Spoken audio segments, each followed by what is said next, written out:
రాజకీయాల్లో విమర్శలు ఉంటాయి, ప్రతి విమర్శలు ఉంటాయి. ప్రత్యర్థిని నిలదీయడం, ప్రభుత్వ విధానాలను ప్రశ్నించడం ఇవన్నీ ప్రజాస్వామ్యంలో అవసరమైన భాగాలే.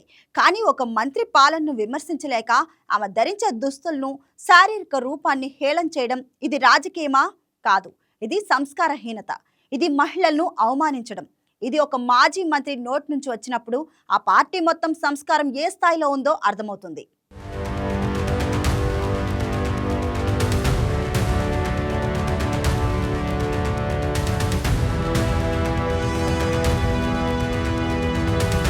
వైసీపీ మాజీ మంత్రి గుడివాడ అమర్నాథ్, హోంమంత్రి వంగలపూడి అనితపై చేసిన వ్యాఖ్యలు రాష్ట్ర రాజకీయాల్లో తీవ్ర దుమారం రేపాయి.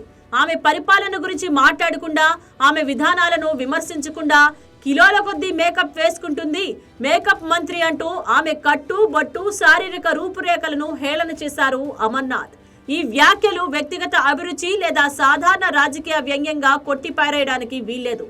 ఎందుకంటే మొదటగా వంగలపూడి అనిత ఒక దళిత మహిళ, హోంమంత్రి హోదాలో ఒక కీలక బాధ్యతను నిర్వర్తిస్తున్నారు.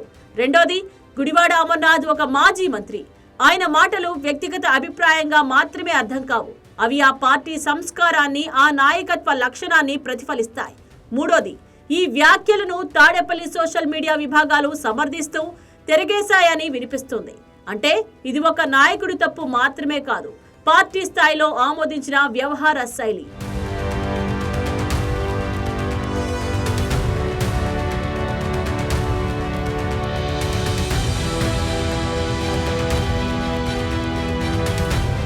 ఇది తొలిసారి జరిగిన సంఘటన కాదు.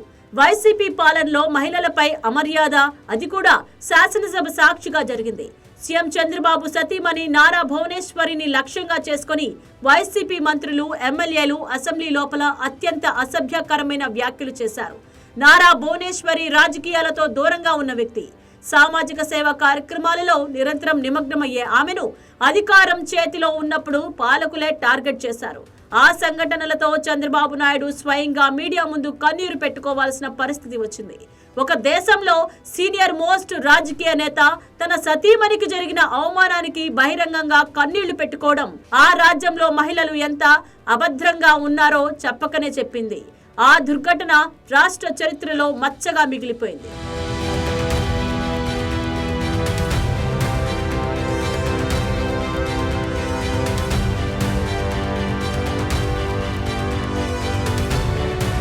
ఇప్పుడు వంగలపూడి అనితపై చేసిన వ్యాఖ్యలు మరింత లోతైన కోణంలో చూడాల్సి ఉంది. ఆమె ఒక దళిత మహిళ, అత్యున్నత పదవిలో ఉన్నారు. ఈ రెండు కలిసి ఆమెను ప్రత్యర్థిగా భావించే వారిలో ఓ వర్గానికి అసహనాన్ని కలిగిస్తున్నాయా అన్న ప్రశ్న సహజంగానే తలెత్తుతుంది. రాజకీయంగా ఎదుర్కోలేనప్పుడు, విధానాల్లో తప్పులు చూపించలేనప్పుడు వ్యక్తిగత హనన దారి ఎంచుకోవడం, అది ఒక మహిళ శారీరక రూపాన్ని దెప్పి పొడవడం, ఇది ఒకేసారి లింగ వివక్షకు, కులపరమైన అసహనానికి అద్దం పడుతోందని సామాజిక వర్గాలు అంటున్నాయి. నిజానికి ఒక మహిళా మంత్రిని విమర్శించాలంటే ఒకే ఒక్క మార్గం ఉంది. ఆమె పాలన ఎలా ఉందో చెప్పాలి. ఆమె శాఖలో సాధించింది ఏంటి, సాధించలేకపోయింది ఏంటి అని నిగ్గు తేల్చాలి. అది చేయలేనప్పుడు ఆమె రూపురేఖలు చర్చించడం మొదలవుతుంది. ఇది బలహీనతకు సంకేతం. విమర్శకుడు బలహీనత. ఈ వ్యవహారంపై deputy CM Pawan Kalyan social media వేదికగా తీవ్రంగా స్పందించారు. రాజకీయ విమర్శలు ఎల్లప్పుడూ ప్రభుత్వ విధానాలకే పరిమితం కావాలని, మహిళల దుస్తులు, రూపురేఖలు విమర్శించడం అంగీకారయోగ్యం కాదని ఆయన స్పష్టం చేశారు. వైసీపీ నేతలు తమ సొంత ఇళ్లలోని మహిళలను కూడా ఇలాగే అవమానిస్తారా అని ఆయన వేసిన ప్రశ్న ఆలోచింపజేసేదే. ఈ స్పందన కేవలం తమ కూటమి మంత్రిని సమర్థించడానికి మాత్రమే అని కొట్టిపారేయలేం. పవన్ కళ్యాణ్ ఈ విషయంలో అనేక సందర్భాల్లో మహిళలపై జరిగే అవమానాలను వ్యతిరేకించారు. ఆయన మాటలు పార్టీ హద్దులు దాటి ఒక సామాజిక స్పందనగా నిలుస్తాయి.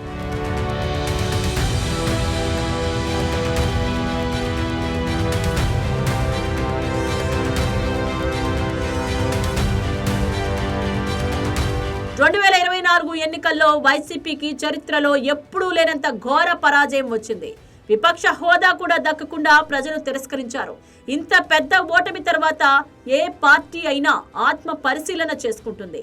తమ తప్పులు ఏమిటో అర్థం చేసుకొని మారడానికి ప్రయత్నిస్తుంది. కానీ వైసీపీ విషయంలో అలా జరగడం లేదు. అమర్నాథ్ వ్యాఖ్యలు మామూలు ఘటన కాదు. 2024 ఓటమి తర్వాత కూడా పార్టీ తన వ్యవహార శైలిని మార్చుకోవడం లేదన్న సంకేతాన్ని ఇస్తున్నాయి. ఎందుకు మారడం లేదు? రాజకీయ విశ్లేషకులు కొన్ని కారణాలు చెప్తున్నారు. నాయకత్వం స్వీయ విమర్శకు అలవాటు పడలేదు. పార్టీలో అంతర్గత సంస్కారాన్ని పెంపొందించే యంత్రాంగం లేదు. మహిళలను గౌరవించే సంస్కృతి పార్టీ నిర్మాణంలోనే లేదు. ఈ మూడు కలిసినప్పుడు అధికారం పోయినా ప్రవర్తన మారదు. ఈ ఘటన మళ్ళీ ఒక మౌలికమైన ప్రశ్నను లేవనెత్తుతోంది.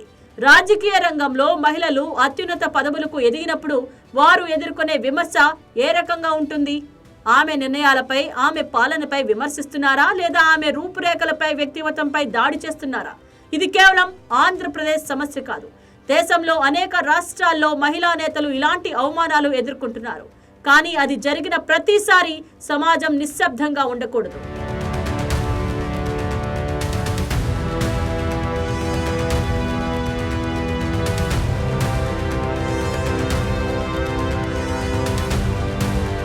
ఆంధ్రప్రదేశ్ మహిళా లోకం 2024లో తమ ఓటు ద్వారా ఒక సందేశం ఇచ్చింది. మహిళలను అవమానించే రాజకీయాలకు చోటు లేదని. ఆ తీర్పు తర్వాత కూడా వైసీపీ నేతలు అదే దారిలో నడుస్తున్నారంటే ఆ పార్టీ ప్రజల మాటను వినడం లేదని అర్థం. వైసీపీ ఆ దశలోనే ఉంది. ఈ మాటలు చాలా అర్థవంతంగా ఉన్నాయి. మహిళలను అవమానించే సంస్కృతి ఉన్న చోట ఆ పార్టీ నిలిచి ఉంది. ఆడబిడ్డల కన్నీళ్లపై ఏ సామ్రాజ్యము నిలబడదు. ఇది కేవలం భావోద్వేగ మాట కాదు, చరిత్ర చెప్పే సత్యం. 2024 ఎన్నికల్లో ఆంధ్ర ప్రజలు ఆ సత్యాన్ని నిరూపించారు. అయినా గుర్తుపట్టని పార్టీ మారుతున్న కాలాన్ని, మారుతున్న మహిళా చైతన్యాన్ని అర్థం చేసుకోలేకపోతే ఇంకొకసారి ప్రజలు మరింత కఠినంగా జవాబు ఇస్తారు. రాజకీయాలు మారాలి, మహిళలను విమర్శించే తీరు మారాలి.